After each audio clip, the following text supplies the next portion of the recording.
Good morning, everyone. Thank you for joining me today. I'm pleased to mention an amazing and rapidly developing subject, virtual reality or VR, and ethical issues brought about by the increasing use of this technology. This also involves industries from education to the healthcare center. It also presents difficult ethical question for us to deal with immediately, not after issues snowball. In this presentation, I will take you through what VR is, its applications, and why ethics should inform the entire process of its development and usage. In this slide, I'm going to talk about what is virtual reality. Let's start with the basics. Virtual reality is a technology that creates a computer-generated environment in which the user is immersed and perceives its presence through the visual or, to a lesser extent, auditory or even a tactile feedback. It is a different from augmented reality where superimposed digital information is overlaid on the physical world. VR is a fully immersive.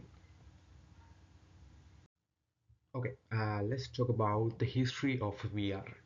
The idea of VR is not new and has its roots back in the 1960s, as one can argue over the Sensorama or the first headed mounted devices invented by Ivan Sutherland.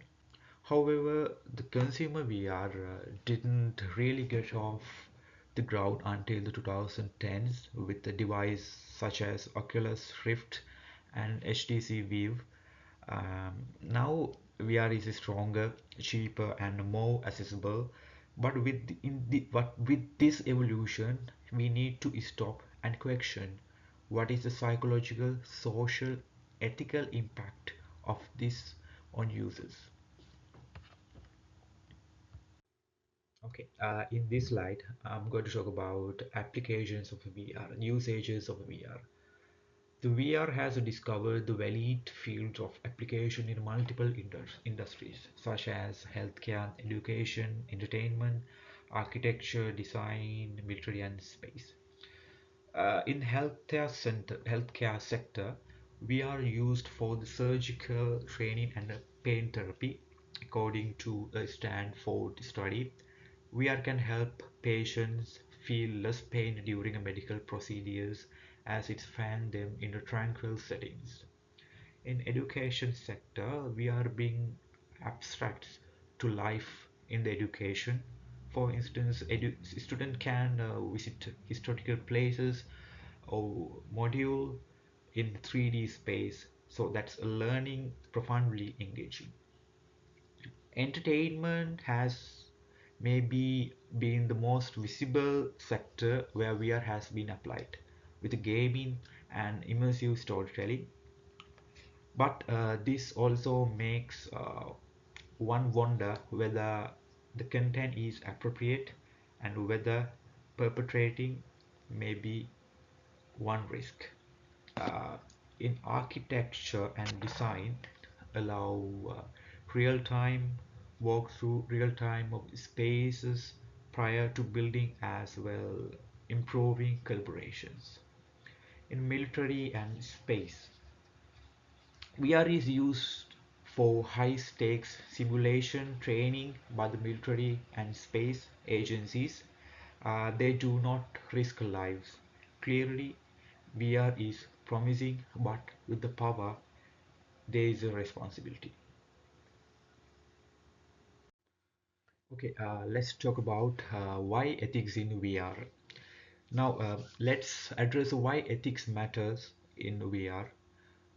With increased immersion in very real digital worlds, users are easily manipulated and subject to psychological damage and privacy violation.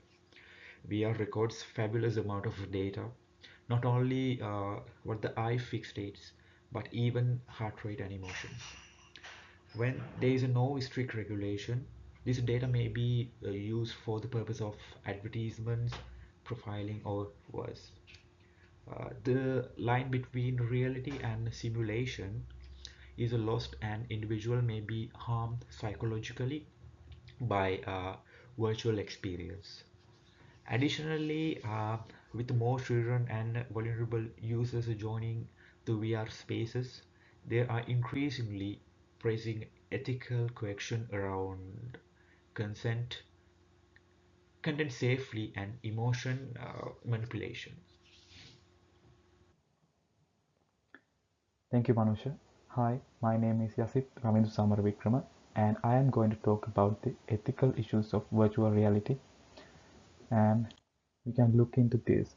First, we can list down several ethical concerns related to virtual reality, and this includes safety of users and psychological harm, privacy and data collection, simulation consent, addiction to digital devices, inclusion and representation.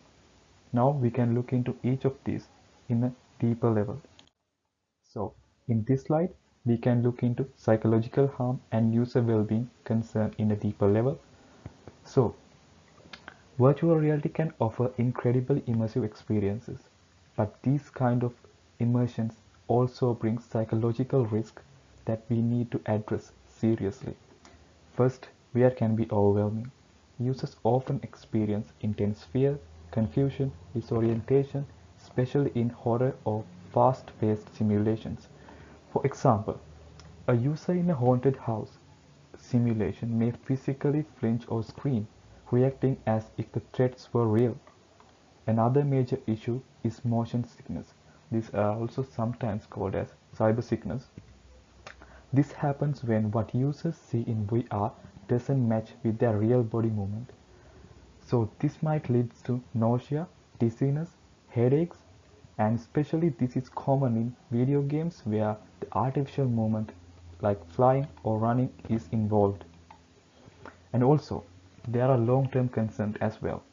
Studies have shown that prolonged exposure to certain types of VR content, like violent games or emotional intense scenarios, can reduce emotional sensitivity, making people less empathetic.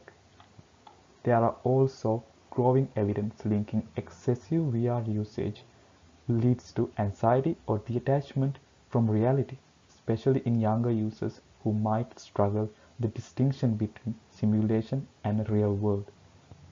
So while VR has a lot of potential, we need to be mindful of how it affects our mental and emotional health, not just during but also over time. Now we can move into privacy and data concerns. So one of the most pressing ethical issues in virtual reality is privacy.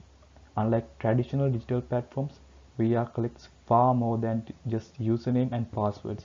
They gather biometric data like heart rate, pupil dilation, behavioral data like gestures and gaze direction, and even spatial data about your physical environment. In some systems, this extends to facial impressions and emotional responses as well, which can be tracked real time as well. So the concern here is how this incredibly sensitive data is stored and used, because it reveals so much about us, from emotional state to health indicators. It could be misused. For example, companies might use it to target advertising or behavior prediction without fully informing users. Even worse, if this data is hacked or leaked, it cannot be changed like a password because it is tied to your body and identity. So, another major issue is lack of regulation. Current data protection laws weren't designed with VR in mind. So, this makes a legal gray area when it comes to VR, how companies are allowed to collect, share, and sell these kind of data. So, overall, we can say the potential for misuse is significant, and without stronger protections in place, users are left vulnerable, often without realizing how much they are giving away. Now, we can look into consent and manipulation in VR. So, when we talk about consent in VR, it is far more complex than just clicking an I agree on a terms and services page. So many users fully don't understand the extent of the data being collected while they are in these immersive environments. For instance, A VR fitness app might be tracking not just your movement, but also your location, your heart rate, emotional state, all without making it obvious. So this raises serious concerns about how or whether users are giving informed consent. And also, beyond this massive data collection, VR also can be used to manipulate users in subtle but powerful ways.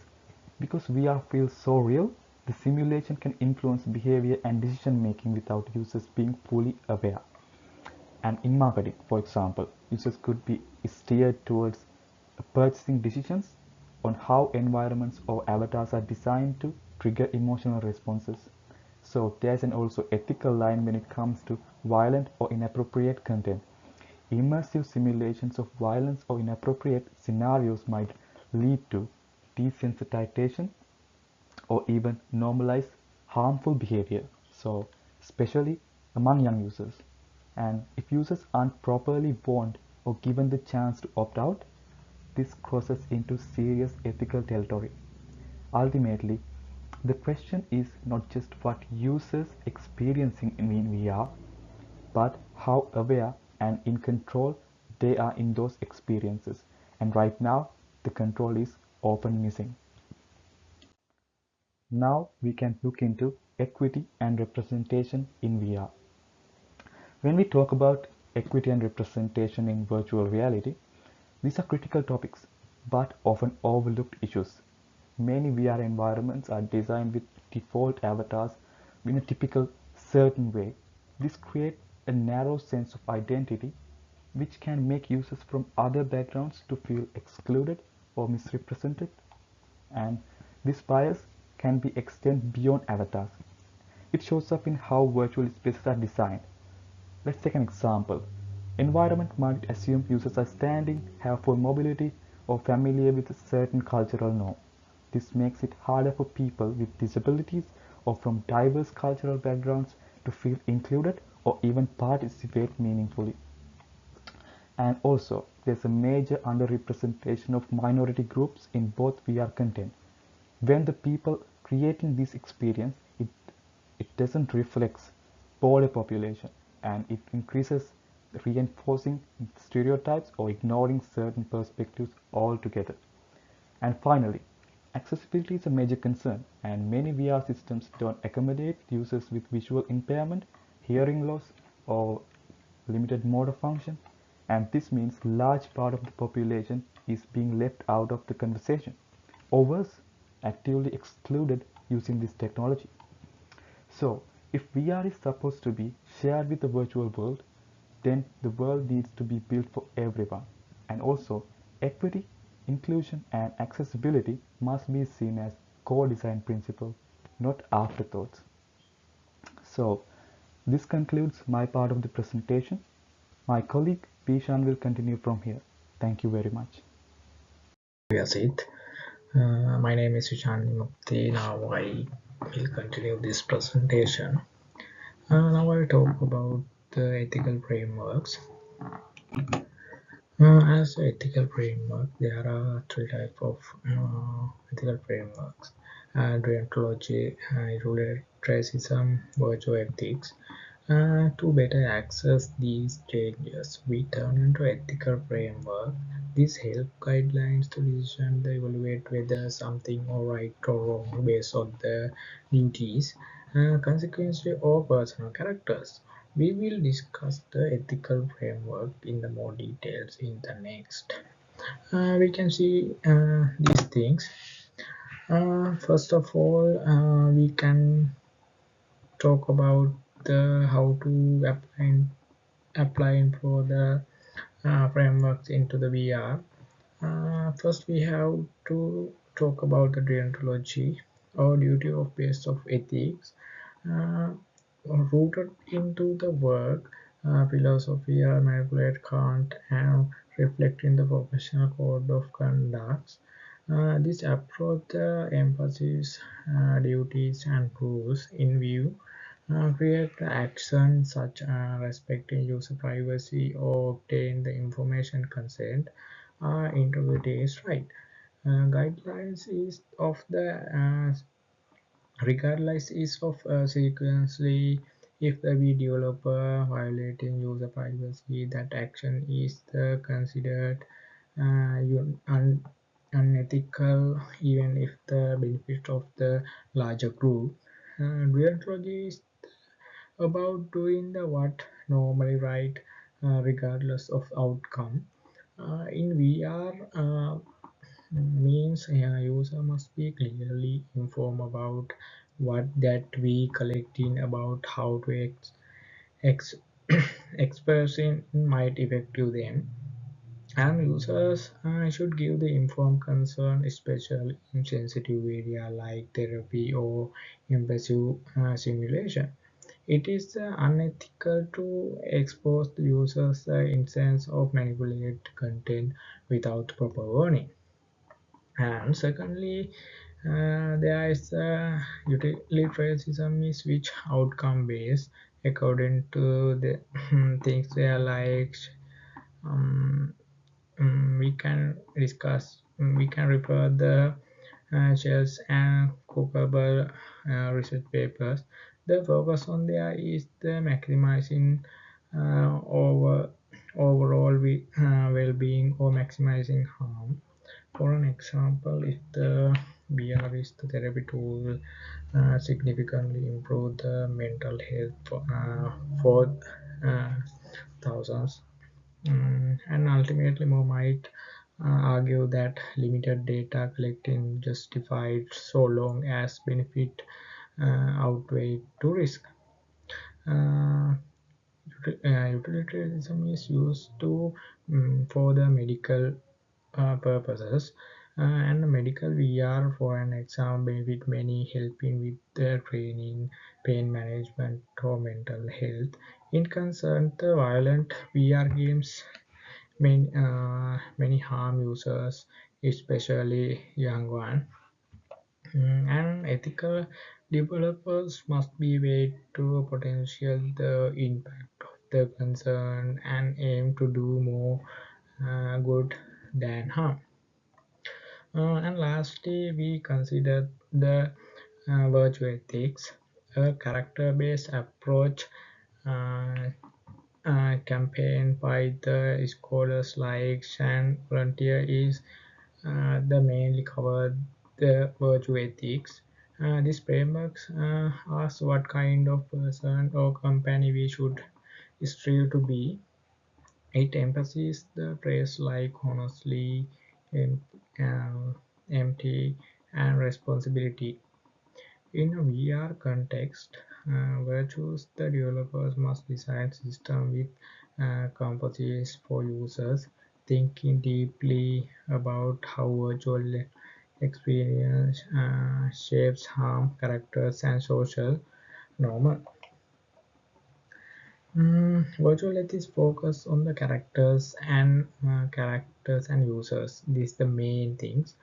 VR can build the empty, letting users experience life from other perspectives. Um, and also inclusion matter. We can discuss the inclusion matter of the virtual ethics, making VR accessible or respective help create more ethics and respectful virtual world. These are the things.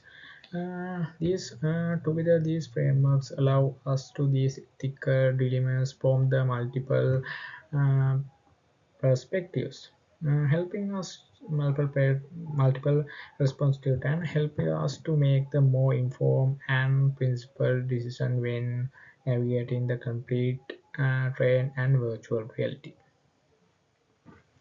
And I will next I will talk about the industrial guideline, how to use for the virtual reality for code of conduct. First of all, we can talk about the ACM Code of Ethics. The ACM Code of Ethics emphasizes the responsibility, including privacy, transparency, fairness, avoiding the harm. In VR, the means being transparent about data usage, ensuring the equipment access, avoiding the context that manipulate to harm users. And IEEE and iOS guideline is the IEEE is promoted the ethically aligned design, ensuring that tech respectability, harm, and right cultural value and social well-beings. And also ISO standard guidelines safely un- unusability and interoperability in the XR and VR system, promoting trust, especially in the medical or industrial application. Next, I will talk about as a conclusion. We are very powerful but must be handled with the care. Ethical frameworks are clear standards, help balance innovation with the responsibility. Developers and regular and users must be together and sharp to fair VR features. These are the conclusion of our presentation. We are refer the many things like research papers and other things. These are the references for that.